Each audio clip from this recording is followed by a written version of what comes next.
Hello guys, Winston here. A couple projects ago, I alluded to my desire for a wooden mallet. If you've ever found yourself needing to persuade something or someone to move without marring its surface much, you too could benefit from having a mallet.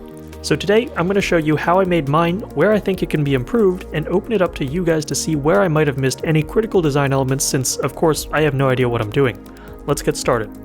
My process almost always begins with a sketch so I can figure out basic proportions and design features to incorporate.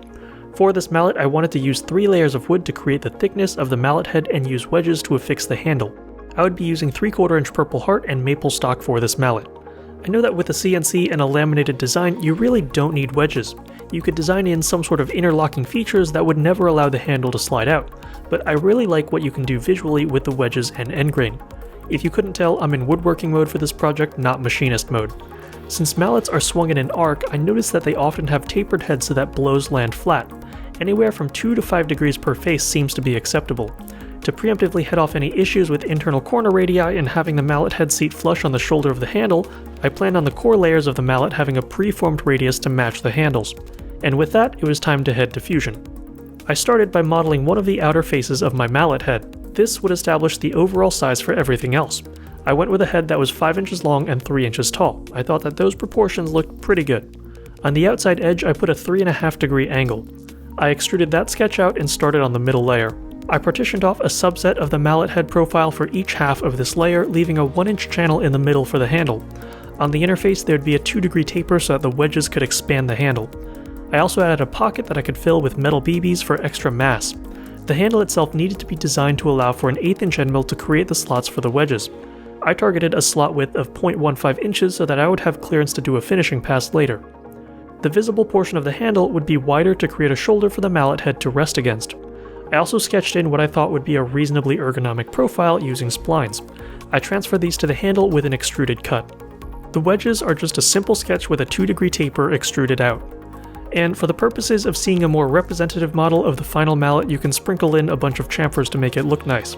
And if you're going to do that, you might as well also render it out to see how pretty it's actually going to look. To mimic the appearance of Purpleheart, I picked one of Fusion's stock wood textures and tinted it purple. Now, all the features I've sketched out can be cut using the most basic of 2D toolpaths. However, in the interests of maximum accuracy and minimal manual finishing, I'm going to go a little nutty with the cam. For the outer layer of the mallet head, I'll start by facing oversized stock down to 3/4 of an inch. Then I'll contour cut the outer profile of the shape, followed by a finishing pass. On one of these mallet faces, I'm also going to engrave my logo. For the sandwich layer of the mallet head, I basically followed the same process. Face, contour, finish. That light finish pass ensures that your piece is trimmed to as close to perfect as possible. The better things line up, the less sanding you'll have to do later. The handle is where I might have started to overthink things. We all know that routers can blow out corners, right? That's why sometimes on router tables you'll want to preemptively climb cut problematic corners before conventional cutting the rest of the perimeter. I have some sharp corners in my piece and I want to guarantee that my handle comes out pristine, so any cuts that terminate on end grain I want to do first so that the wood fibers have the maximum amount of lateral support. This means I'm going to cut the top of the handle first before any slots are put in. Don't worry, I'm leaving a little material at the bottom to prevent my piece from turning into a tuning fork as I cut the slots.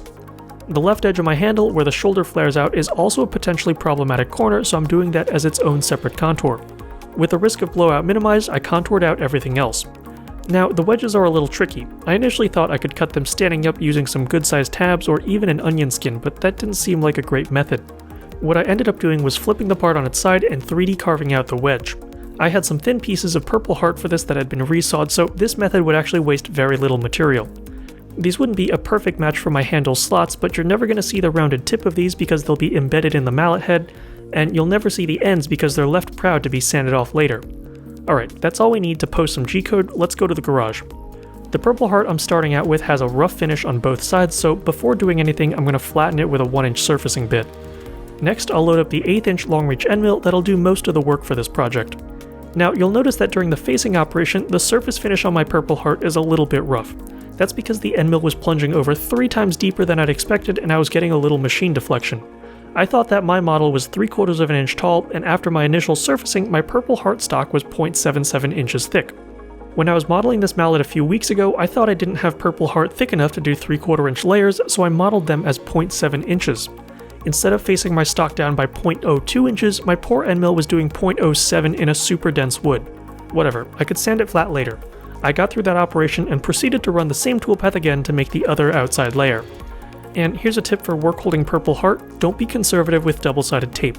Cover every square inch of it that you can, or better yet, don't use double-sided tape at all. Tropical hardwoods often have a waxy or oily quality about them.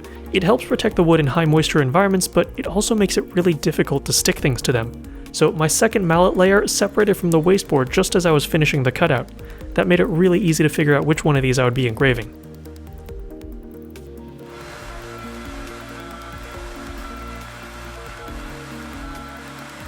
Then it was time to cut out the maple. I started by cutting out the middle layer pieces, followed by the handle.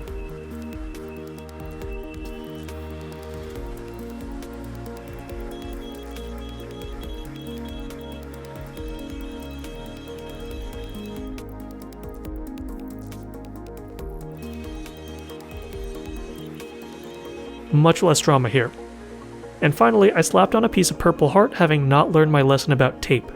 My wedges made it through roughing but shifted before a parallel finish could be completed. Oh well, I could fix that on the belt sander. And speaking of that belt sander, I am still using this janky setup. The first task is to smooth out the faces of my Purpleheart. These machining marks need to be dealt with. Then I started thinning out the wedges, and holding these was kinda tricky. I figured out I had to roll onto the belt with even pressure and a steady grip to make sure I didn't lose any fingertips. Benchtop sander is pretty high on my 2019 shopping list. After getting everything more or less smooth, I started gluing up my mallet sandwich. First, I got layers 1 and 2 together. Then I filled the cavities with steel ball bearings and squirted some glue in there to help reduce the potential for any movement inside. It's not essential, but it's insurance against your mallet sounding like a maraca. And then I sealed everything up with the second Purpleheart layer. Now, I will admit I should have let this sit overnight, but instead I came back after dinner to work on it some more because I'm impatient.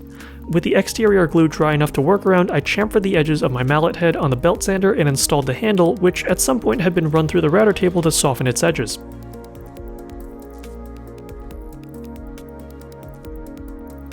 I tried to knock in the wedges as evenly as possible, but that only works if they're the same thickness.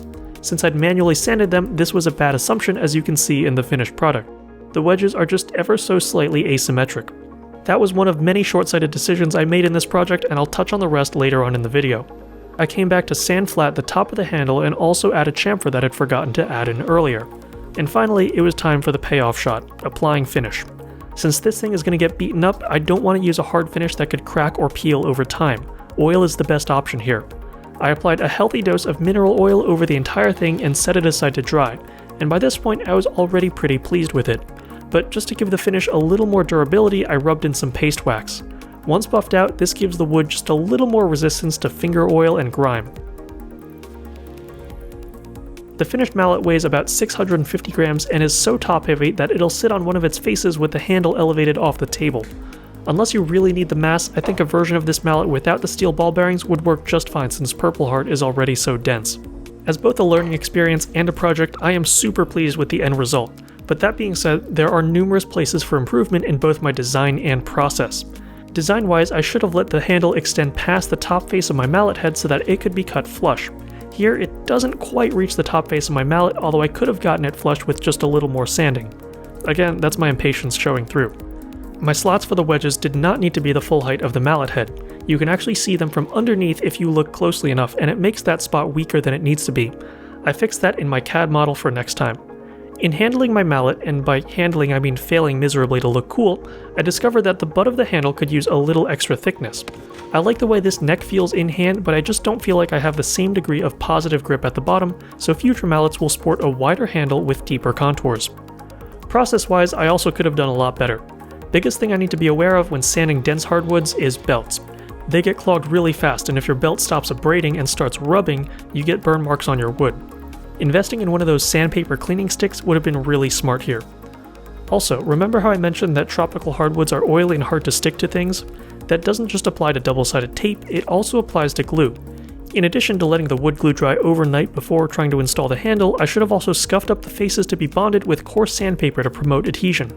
Instead, I touched all my wood faces with a clogged belt sander, which basically polished my wood surfaces, and within a couple hours of initial glue up had switched to using just 2 clamps. That allowed a small crack to develop between my layers. Another issue is something that's always plagued me, not spending enough time sanding. In the oiled and buffed surfaces of my mallet, you can see all the places where I didn't sand deep enough to bring all my surfaces flush and free of machining marks. You can also see how I could have benefited from sanding up to 220 instead of a clogged 120 grit, even though that effectively made it a 160.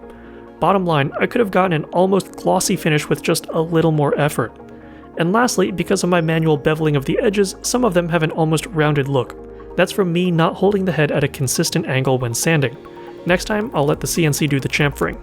And one more small thing to nitpick, when sanding, I transferred a little bit of the Purpleheart onto the maple and I didn't clean that up with fresh sandpaper. And with that self-analysis complete, I want to know if there's anything else you guys would do differently. Did I miss any critical design elements in making my mallet? Did I screw up anything ergonomically? Is my weight distribution horrifying? Let me know in the comment section down below. Better yet, I want to see you make your own. If you do end up making one, tag me on social media. I'd love to see what wood combinations you guys end up using and how you tailor the form factor to suit your own needs. This is a great project because you end up with a useful tool and you can do it with 3/4 inch thick boards. If you had some thicker stock, you could even get fancy and do the handle as a two-sided operation to give it some really nice heft and thickness in hand. I want to thank you all very much for watching, and before I go, I want to announce that I'll be visiting IMTS in Chicago from September 12th to the 15th. I've been told that I'm missing all the fun stuff by catching only the latter half of the show, but I'm really going just to understand the machinist community. As a self-taught hobbyist, I honestly don't know the lingo or the culture of professional machinists. With one foot in the woodworking world, I consider myself to be a bit of an outsider, so I'm hoping to gain some insight into the industry at IMTS. Who knows, maybe I'll be convinced to buy myself my first micrometer when I come home. If you're based in Chicago or even in town for the show, let me know. Maybe we can meet up for beverages at some point. Also, I've cleared my schedule so that I don't miss Maker Faire New York this year, and it might be my last one for a while since I'm moving to the West Coast in a couple months. Again, let me know if you're going. I'll have stickers to swap too, both mine and for the DFX podcast, which I know y'all are listening to and loving, hint hint. I'll see you in a week or two with more CNC related content.